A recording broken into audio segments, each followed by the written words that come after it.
بسم اللہ الرحمن الرحیم اعوذ باللہ من الشیطان الرجیم بسم اللہ الرحمن الرحیم وبہ نستعین الحمدللہ۔ ہماری گفتگو کتاب الرہن میں ہے اور کتاب الرہن کے آخر میں لواحق میں یہ چند مسائل بتا رہے تھے۔ چھٹے مسئلے کی کچھ عبارت رہ گئی تھی، انشاءاللہ وہ بھی پڑھیں گے اور اس کے ساتھ ساتھ ساتواں اور آٹھواں مسئلہ بھی ہم آج پڑھیں گے۔ تو جو چھٹے مسئلے کا آخری حصہ تھا وہ یہ تھا کہ اگر رہن رکھنے والا یہ شخص کہتا ہے کہ بھائی جب مدت پوری ہو تو پھر میں نے اس کو مبیع قرار دے دیا یعنی بیچ دیا، خوب تو فرماتے ہیں کہ ایسی صورتحال میں یہ رہن بھی باطل ہے اور بیع بھی باطل ہے۔ کیوں بھائی؟ اس لیے کہ رہن کا آپ موقت اور کوئی وقت مقرر نہیں کر سکتے، بلکہ یہ کہہ سکتے جب میں نے اپنا حق ادا کر دیا تو میں رہن لے لوں گا۔ اور بیع جو ہے وہ بھی معلق نہیں ہوتی ہے بلکہ وہ منجز ہوتی ہے۔ آپ تو اس کو معلق کریں اس وقت کے ختم ہونے پر، تو نتیجے میں یہ نہ بیع صحیح ہوگی نہ رہن ہوگی۔ تو پھر کیا ہوگا؟ فرماتے ہیں جب وہ قرض کی مدت ختم ہو جائے گی اس کے بعد یہ شخص ضامن ہے۔ کیوں؟ اس لیے کہ یہ بیع فاسد ہے، اور جب بیع فاسد ہے تو کل ما یضمن بصحیح ہی یضمن بفاسد ہی ہو۔ اچھا تو پھر بھائی آپ کیوں کہتے ہیں کہ اجل کے بعد ضامن ہے، مدت سے پہلے ضامن کیوں نہیں؟ بھائی مدت سے پہلے یہ شخص ضامن نہیں ہے، اس لیے کہ رہن جو ہے وہ ضمانت آور نہیں ہوتی ہے، نہ صحیح میں ضمانت ہوتی ہے نہ فاسد میں ضمانت ہوتی ہے۔ خیر، ساتواں مسئلہ، اگر میں نے رہن ایک ایسی چیز رکھی کہ جس میں کوئی نیا فائدہ ظاہر ہوا ہے، مثلا اگر وہ جاندار تھی، ٹھیک ہے، وہ موٹی ہو گئی، پہلے دبلی تھی، یا پھر وہ نما جو ہے منفصل ہے، مثلا اس نے بچہ دے دیا یا اس نے دودھ دے دیا، تو وہ آیا رہن میں داخل ہوگا یا رہن میں داخل نہیں ہوگا؟ کہتے ہیں قول اقرب کے مطابق رہن میں داخل ہوگا، مگر یہ کہ راہن صاحب شرط کرے کہ جناب یہ چیز جو ہے کیا ہے، ہم داخل نہیں کریں گے بلکہ میں یہ چیز لے لوں گا، تو اس صورتحال میں وہ اس کا نماعات رہن میں داخل نہیں ہوں گے۔ آٹھواں مسئلہ، اگر مرتہن مر جائے تو رہن رہے گی یا نہیں؟ کہتے بالکل اس کے وارثوں کے پاس وہ رہن رہے گی۔ اور اگر راہن کہتا ہے کہ بھائی میں ان لوگوں کو جو ہے کیا ہے رہن رکھنے پر راضی نہیں ہوں، تو کہیں گے بھائی قرضہ ادا کرو، یا اگر اختلاف ہوتا ہے ان کا تو کسی تیسرے بندے کے ہاتھ میں وہ رہن رکھ دیں گے، راہن کو نہیں دیں گے کیونکہ اس میں مرتہن کے وراث کو نقصان ہوگا۔ خوب، تو اس طریقے سے ہم کسی کے پاس جو ہے کیا ہے وہ امانت کے طور پر رکھ لیں گے۔ اگر دونوں متفق نہیں ہوتے ہیں تو پھر حاکم شرع جو ہے ایک بندے کو معین کرے گا جو اس رہن کو سنبھالے گا۔ ابھی ہم چلتے، وَلَوْ شَرَطَ، اگر راہن شرط کرتا ہے کس چیز کی؟ کونہ مبیعًا عند الاجل، کہ یہ رہن اس مدت کے وقت جو ہے کہ مبیع ہو جائے یعنی بکی ہوئی ہو جائے، بطلا، تو یہ دونوں باطل ہو جائے گی۔ بھائی دونوں کون سی چیزیں؟ یہ رہن بھی نہیں رہے گا اور یہ بیع بھی نہیں ہوگا، لأن رہن لا یوقت، اس لیے کہ رہن کو جو ہے کیا ہے کسی وقت کے ساتھ آپ محدود نہیں کر سکتے ہیں، والبیع لا یعلق، اور بیع کو معلق نہیں کر سکتے کسی وقت بلکہ منجز ہونی چاہیے۔ وَلَوْ قَبَضَهُ كَذَلِكَ، اگر مرتہن رہن کو قبض کرتا ہے ایسے ہی، یعنی کس طریقے سے کہ بھائی یہ اجل کے وقت مبیع ہو جائے، ضَمِنَهُ بَعْدَ الْأَجَلِ، تو مرتہن اس رہن کا ضامن ہوگا اس مدت ختم ہونے کے بعد۔ کیوں؟ لِأَنَّهُ، اس لیے کہ شان یہ ہے ہین اذن بیع فاسد، یعنی لِأَنَّهُ، یہ جو آپ نے رہن کے ضمن میں بیع بھی کر دی تو یہ بیع فاسد ہے۔ وہ صحیح ہو، اور اگر بیع صحیح ہوتی اور کسی حوالے سے اس کو توڑا جاتا تو مضمون اس کا جو ہے بائع اور مشتری دونوں ضامن ہوتے ہیں، مشتری اس مبیع کا ضامن ہوتا ہے اور بائع ثمن کا، وہ فاسد ہو کذالک، تو اگر بیع فاسد ہوگی تو اس میں بھی ضمانت ہوگی. لا قبلہ، لیکن اجل سے پہلے، مدت سے پہلے ضمانت نہیں ہوگی. لأنہ حینئذ، اس لیے کہ یا تو کہیں شان یہ ہے، یا لأنہ یہ جو چیز آپ نے رکھی ہے حینئذ جس کو آپ نے موقت کیا تھا، یہ رہن فاسد ہے. وَصَحِيحُهُ غَيْرُ مَضْمُونٍ، اور اگر رہن صحیح بھی ہو اور وہ طلب بھی ہو جائے تو بھی مرتہن اس کا ضامن نہیں ہے.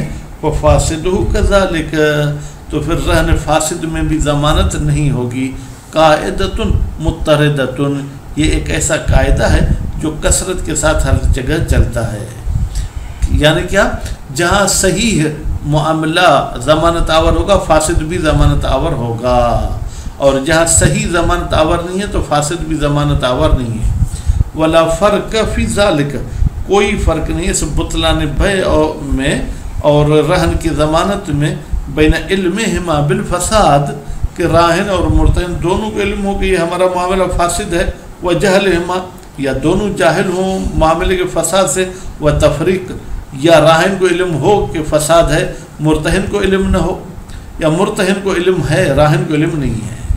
الحمدللہ چھٹا مسئلہ ہمارا پورا ہو گیا.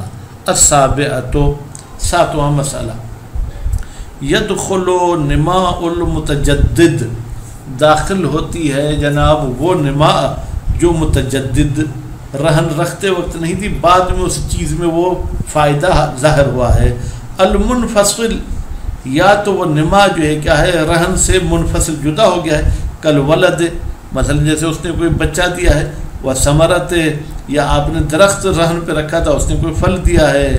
پھر رہن جار مجرور اس کا تعلق یدخلو کے ساتھ ہے، یعنی یہ نما داخل ہوگی رہن میں.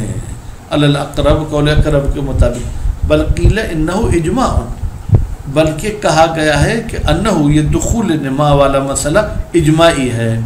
وَلِأَنَّ مِنْ شَأْنِ نما، اور دوسری دلیل، ایک تو اجماع ہے، اس کے بعد دوسری دلیل کہتے ہیں نما کی شان اور حیثیت یہ ہے طبعیت الاصل، کہ وہ اصل کے تابع ہو. جب اصل رہن ہے تو اس کی نما بھی رہن ہوگی. الا مع شرط عدم دخول، مگر یہ کہ شرط کی گئی ہو کہ بھائی نما داخل نہیں ہوگی رہن میں. فلا اشکال حینئذ، تو پھر کوئی اشکال نہیں ہے اس شرط والی صورت میں. کس بات میں؟ پھر عدم دخول ہی، کہ یہ نما جو ہے رہن میں داخل نہیں ہوگی. کیوں؟ عملاً بشرط، عمل کرتے ہوئے شرط پر. شرط یہی تھی کہ نما رہن میں داخل نہیں ہونی چاہیے. کما انہ شرط دخولہ، یا شرط پڑھ دیں اگر شرط کی گئی ہے دخولہ، کہ یہ نما رہن میں داخل ہوگی، ارتفع الاشکال، پھر تو نما کے داخل ہونے والا اشکال ختم ہو جائے گا.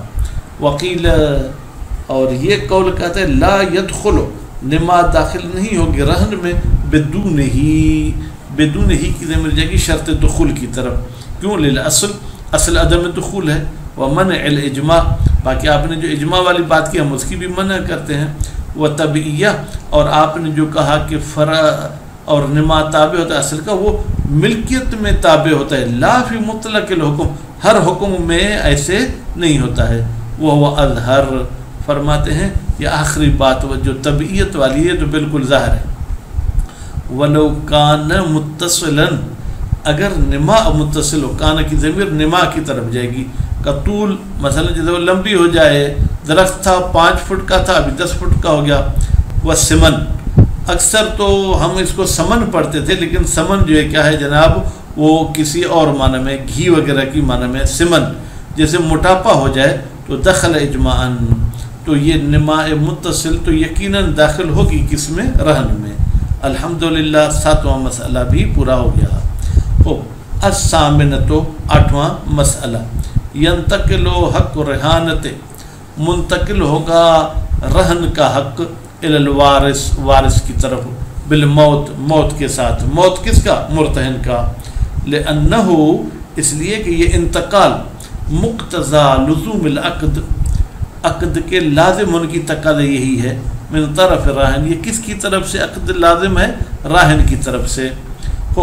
ایک تو یہ لزوم عقد کی وجہ سے وارثوں کی طرف راہن جائے گی، اور دوسری دلیل وَلِأَنَّهُ اس لیے کہ یہ رہن وسیقۃ علی الدین یہ اس دین کے بدلے میں رکھا گیا ہے، فیبقا تو نتیجے میں یہ رہن رہے گی، ما بقی جب تک دین ہے، ما لم یسقط ہو المرتہن جب تک ساکت نہیں کرتا ہے کس کو جناب اس قرض کو، مرتہن اگر معاف کر دیتا ہے پھر بات ختم۔ لل وکالہ والوصیت لیکن وکالت اور وصیت وارثوں کی طرف منتقل نہیں ہوتی، کیوں؟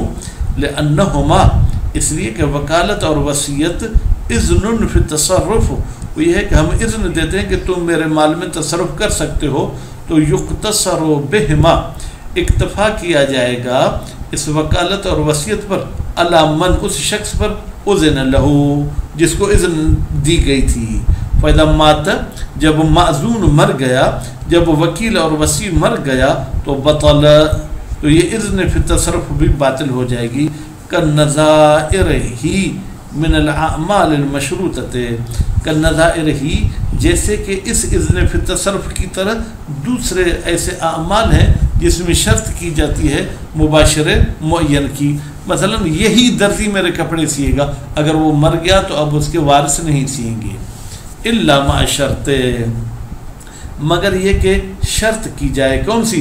کہ بھائی اگر مرتہن مر گیا تو اس کے وارث یہ چیز اپنے پاس رکھیں گے، بأن یکون للوارث بعدہ یکون میں ضمیر ہے جو جاری رہن کی طرف کہ یہ رہن وارث کے لیے ہوگی بعدہ مرتہن کے بعد، اور لغیر ہی یا وارث کے علاوہ کسی اور کے پاس ہوگی، فیلزم عملا بشرط پھر تو لازم ہو جائے گا کیا کہ یہ رہن وارث کے پاس جائے عمل کرتے ہوئے شرط پر۔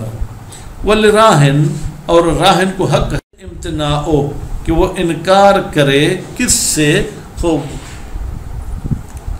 وہ انکار کرے کس سے، من استئمان الوارث کہ بھائی میں وارث کو امین نہیں سمجھتا، میں اس کو نہیں دوں گا، وَإِن شُرِطَ لَهُ وَكَالَةُ الْبَيْءِ وَالْإِسْتِفَاءِ اگرچہ شرط کی گئی تھی اس وارث کے لیے کہ تم اس کو وکیل بنانا بیع میں، وَالْإِسْتِفَاءِ اور وہ جو ہے کیا ہے جناب اپنا قرض اٹھا لے گا، لأن رضا بتسلیم المورث اس لیے کہ راضی ہونا کہ میں یہ رہن مورث کے حوالے کر رہا ہوں، لا یقتضی ہے یہ رضایت تقاضا نہیں کرتی کہ وارث کے بھی حوالے کر دوں، والاختلاف الاشخاص فی ہے اور دوسری بات یہ کہ لوگ مختلف ہوتے ہیں اس امین بننے میں، ایک کو میں امین سمجھتا ہوں دوسرے کو میں امین نہیں سمجھتا، چلیں وہ بالعکس اب اگر معاملہ الٹا ہو جائے یعنی مرتہن نہیں مرتا راہن مرتا ہے تو للوارث الامتناع من استئمان راہن علیہ تو وارثوں کو حق ہے کہ وہ کہیں کہ جناب ہم جو ہے کیا ہے اس راہن کو امین نہیں سمجھتے ہیں، خوب یا یوں کہیں بالعکس کا مطلب یہ کہ چلیں وارث راہن پر کیا اعتماد کر سکتے ہیں، کہتے ہیں نہیں، فلیتفقا راہن کے مرنے والی بات کو فی الحال چھوڑیں، فلیتفقا تو ضروری ہے کہ وہ راہن اور وارث دونوں متفق ہوں علی امین کسی امین پر، یضعان ہی یہ دونوں وہ رہن رکھیں گے تحت ید ہی اس امین کے انڈر میں اس کے ہاتھ میں، وَإِن لَمْ يَكُنْ عَدْلًا اگرچہ وہ شخص جس کے پاس رہن رکھ رہے ہیں وہ عادل نہ بھی ہو، عادل ہونا اس کا شرط نہیں ہے، لأن الحق لا يأدوهما اس لیے کہ یہ رہن والا حق ان دونوں سے تجاوز نہیں کرتا، یہ انہی کا ہے یا راہن کا ہے اور دوسرا اس میں حق جو ہے کس کا ہے، اس وارث کا ہے، فیتقید برضاہما پھر قید لگائی گئی ہے کہ جس کے پاس رکھتے ہیں اس پر یہ دونوں راضی ہوں، وَإِلَّا يَتَّفِقَا لیکن اگر یہ دونوں متفق نہیں ہوتے فالحاکم تو پھر حاکم صاحب یعین لہو معین کرے گا اس رہن کے رکھنے کے لیے عدلا ایک عادل کو، یقبضہ وہ عادل رہن کو قبض کرے گا، لہما اس راہن اور وراث کے لیے، وکذا اب آتے ہیں موت راہن کی طرف، لو مات راہنو اگر راہن مر جائے فلورثتہ ہی تو راہن کے وارث کو حق ہے کس چیز کا، الامتناع من ابقائی وہ کہتے ہیں کہ ہم یہ رہن باقی نہیں رکھیں گے ید المرتہن مرتہن کے ہاتھ میں، لأنہ فی القبض بمنزلۃ الوکیل اس لیے کہ یہ مرتہن نے جو چیز قبض کی ہوئی ہے رہن، یہ تو قبض کرنے میں وکیل ہے، تو تب تو لو، تو یہ اس کی وکالت قبض والی باطل ہو جائے گی بے موت الموکل، راہن کے مرنے کے ساتھ۔ وَإِنْ كَانَتْ مَشْرُوطَةً فِي عَقْدٍ لَازِمٍ، اگرچہ جناب یہ وکالت جو ہے کہ مشروط ہو ایک عقد لازم میں، تو بھی مرنے کے ساتھ راہن مر گیا تو یہ ختم ہو گئے۔ الا ان یشترط استمرار الوضع، ہاں مگر یہ کہ شرط کو تھوڑا سا تبدیل کریں، یہ کہیں کہ بھائی یہ میرے پاس رہن رہے گی، تو مر گئے تو بھی میرے پاس رہے گی بعد موت ہی، راہن کے مرنے کے بعد، فیکون بمنزلۃ الوصی، تو پھر جناب یہ جو مرتہن ہے یہ ایسے ہے جیسے کہ وصی ہے فی الحفظ، اس چیز کی حفاظت میں، تو نتیجے میں راہن کے مرنے کے ساتھ یہ چیز ختم نہیں ہوگی بلکہ مرتہن کے پاس رہے گی۔ انشاءاللہ اگلے درس میں ہم مزید اس کے احکام پڑھیں گے۔ صلی اللہ علیہ محمد و آل محمد۔